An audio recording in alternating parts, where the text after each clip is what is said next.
Assalamualaikum warahmatullahi wabarakatuh. Kita akan bahas tentang iblis. Apa itu iblis? Mengapa iblis ada? Asal-usulnya dan sebagainya. Kita akan bahas tentang iblis. Siapakah iblis itu? Nama iblis berasal dari kata kerja fi'il balasa yablisu yang berarti terputus dari rahmat Allah Subhanahu wa taala. Tiada makhluk hidup di dunia ini yang tidak membutuhkan rahmat atau kasih sayang Allah Subhanahu wa taala kecuali iblis,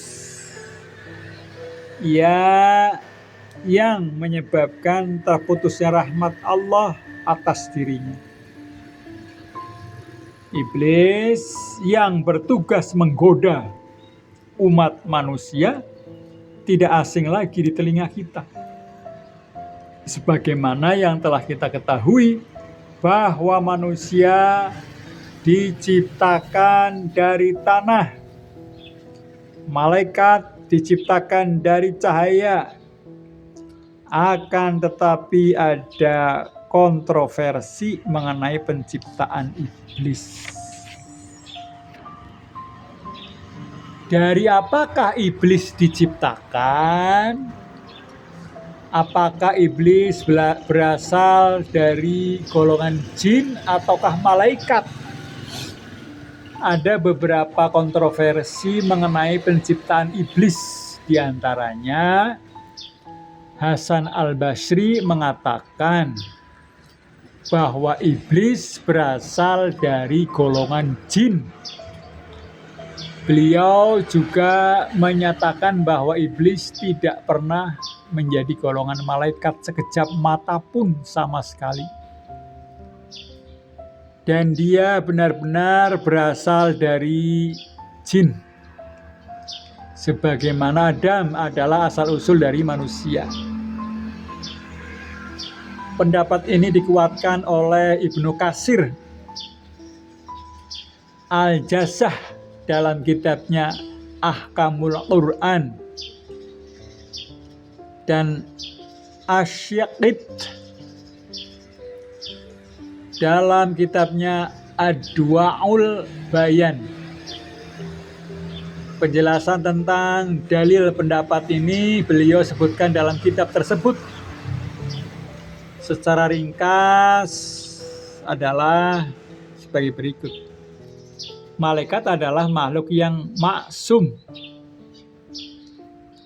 Ya, dalam surat At-Tahrim ayat 6 yang artinya, hai orang-orang yang beriman, peliharalah dirimu dan keluargamu dari api neraka yang bahan bakarnya adalah manusia dan batu.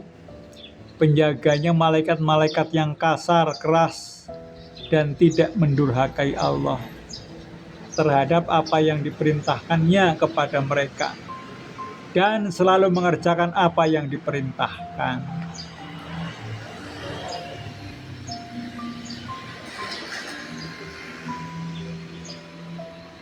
Dalam ayat ini menegaskan bahwa iblis adalah golongan jin.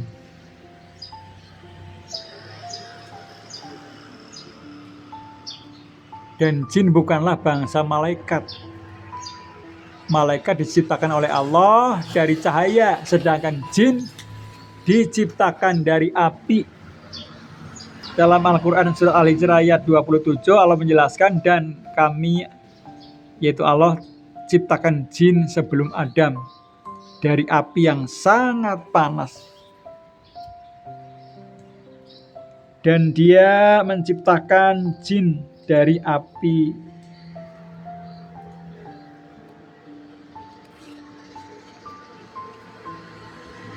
Terungkaplah bahwa penciptaan iblis dari api diantaranya adalah dari jawaban iblis sendiri.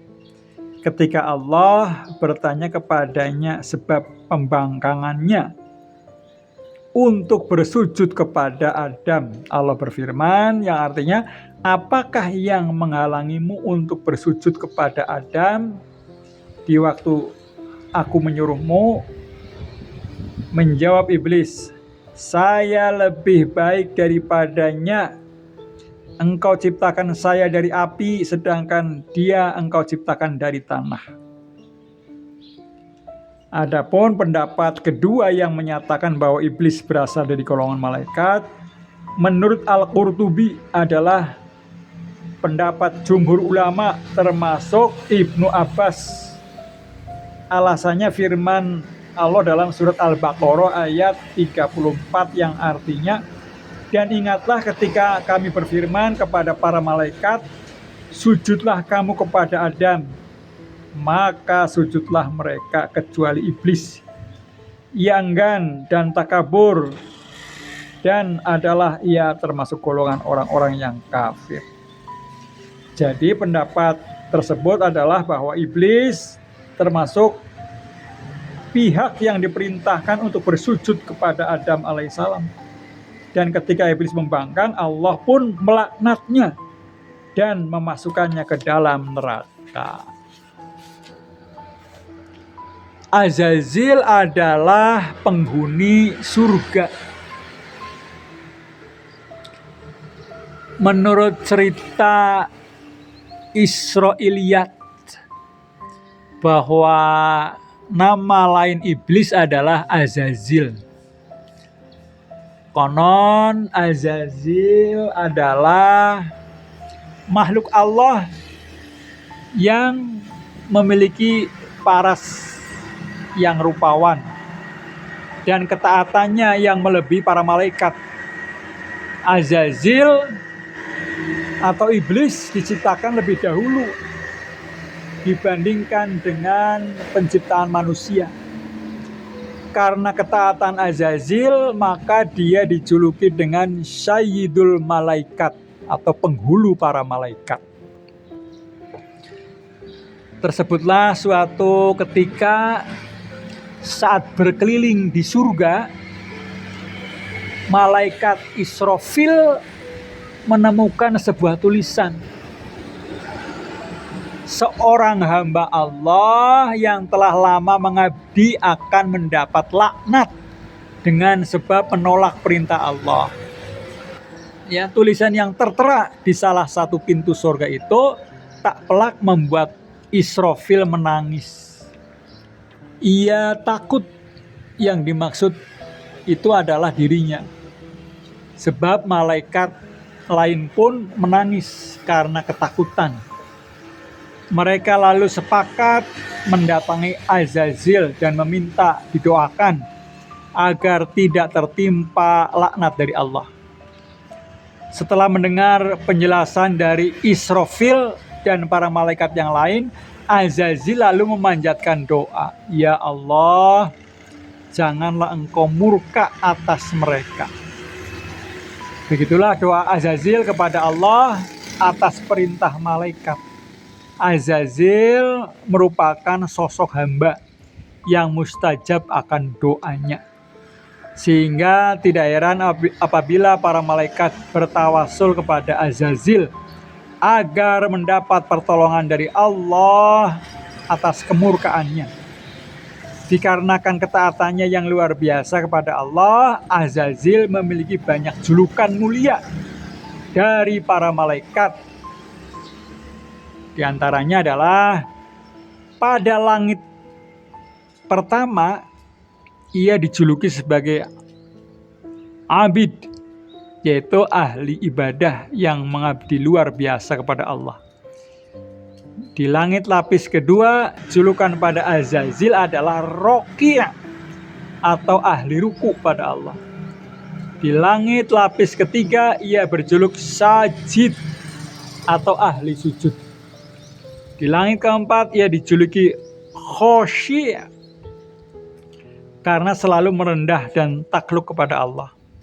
Di lapis kelima menyebut Azazil sebagai Qanit karena ketaatannya pada Allah.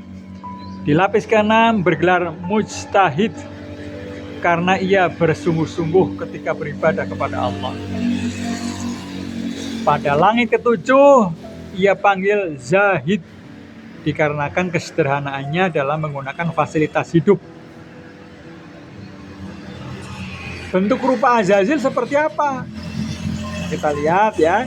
Sebelum dilaknat oleh Allah, Azazil memiliki wajah rupawan cemerlang, memiliki 4 sayap, berilmu tinggi dan ahli ibadah, serta masih banyak lagi kelebihan-kelebihan yang dimiliki iblis. Akan tetapi tatkala ia membangkang perintah Allah, Allah merubah wujudnya menjadi bentuk seperti babi hutan. Allah merubah kepalanya seperti kepala unta. Dadanya seperti daging yang menonjol di atas punggung. Wajah yang ada di antara dada dan kepala itu seperti wajah kera. Kedua matanya terbelah pada sepanjang permukaan wajahnya. Lubang hidungnya terbuka seperti cerek tukang bekam. Ya, kedua bibirnya seperti bibir lembu. Taringnya keluar seperti taring babi hutan. Dan janggut seperti sebanyak 7 helai. Bisa dibayangkan betapa menyeramkan wujud iblis itu.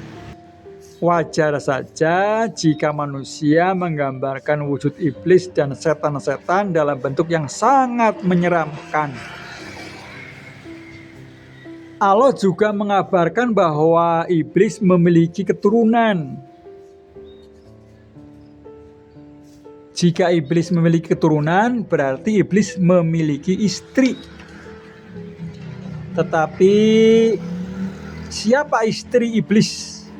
Tidak disebutkan dalam Al-Quran dan hadis. Kalau saja ada faedahnya secara syar'i, tentu Allah akan memberitakan tentangnya baik dalam Al-Quran maupun hadis. Ketika Asy-Sya'bi ditanya tentang istri iblis, dengan santai beliau menjawab, itulah pernikahan yang tidak saya hadiri resepsinya. Meskipun tidak diketahui ya istri iblis, kita wajib mengimani bahwa iblis memiliki keturunan yang harus kita waspadai. Karena iblis beserta keturunannya adalah akan senantiasa menggoda manusia dengan berbagai macam cara sehingga menjadi pengikut yang akan bersama-sama dengannya pada hari kiamat. Selama 120.000 tahun Azazil, si penghulu para malaikat, menyandang semua gelar kehormatan dan kemuliaan. Hingga tibalah suatu ketika para malaikat dan Azazil berkumpul di hadapan Allah, di mana ketika itu Allah mengatakan bahwa menciptakan manusia yang dijadikan sebagai pemimpin di muka bumi adalah merupakan kekuasaan Allah.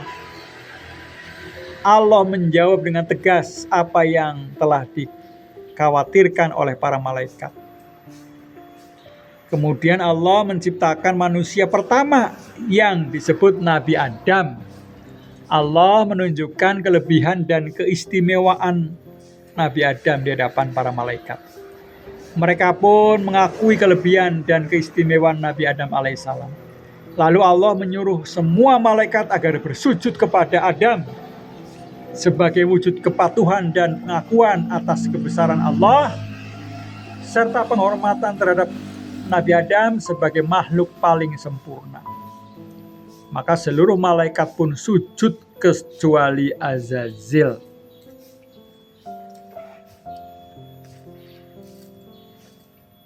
Akhirnya iblis pun terusir dari surga yang penuh dengan kenikmatan.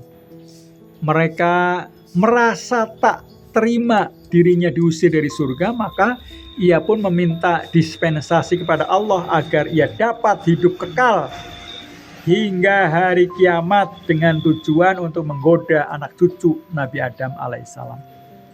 Allah mengabulkan permohonan iblis untuk menggoda umat manusia. Namun Allah tidak serta-merta membiarkan iblis menjerumuskan umat manusia, melainkan Allah memberikan pengecualian bahwa iblis bisa menjerumuskan umat manusia kecuali mereka yang beriman, bertakwa kepada Allah Subhanahu wa taala. Itulah tentang iblis. Mudah-mudahan apa yang saya sampaikan bermanfaat buat kita semua.